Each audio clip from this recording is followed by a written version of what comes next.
Goodbye, Yellow Brick Road?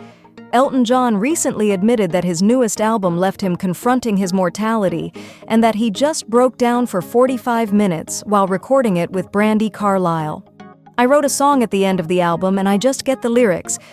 Taupin's lyrics, John, 78, explained on the Tuesday, March 25th episode of the Smartless podcast.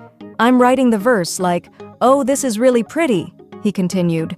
And then I get to the chorus and of course it's about my death. When you get to my age, which is near 100, you think, how much time have I got left?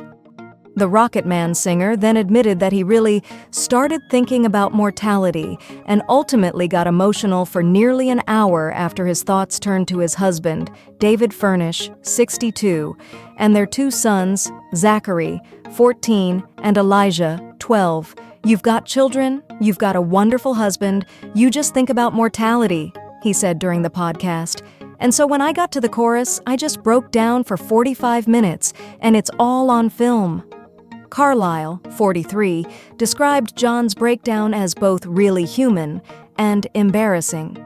I want everybody to see it because it's really human, like deeply flawed and embarrassing, Carlile told podcast hosts Jason Bateman, Sean Hayes, and Will Arnett. And the kind of ST that you do when you forget that there is a camera on is what's really interesting, she added. A video of John's tantrum made the rounds in February, with the Grammy winner calling himself a nightmare during their studio session. The Tiny Dancer singer's new collaborative album with Carlile is titled Who Believes in Angels, and the record is scheduled to be released on April 4th. John, who officially confirmed he would never tour again last June, previously described the album as one of the toughest I've ever made and one of the greatest musical experiences of my life.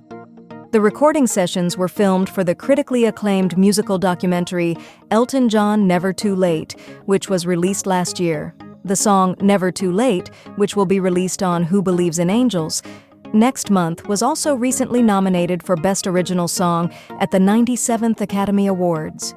Meanwhile, John also told the Smartless podcast about his days starting out as a musician back in the 1960s and his eventual decision to go solo. I never imagined myself as a solo artist, the Goodbye Yellow Brick Road hitmaker explained. He added, "When I was in my group, Bluesology, I took the big risk of going up to Liberty Records saying, I want to write songs. I'm so fed up with playing in a band that doesn't want to go anywhere, and I can sing too." John's latest record and his podcast interview both come just months after the beloved musician revealed how he lost his eyesight after developing a serious infection.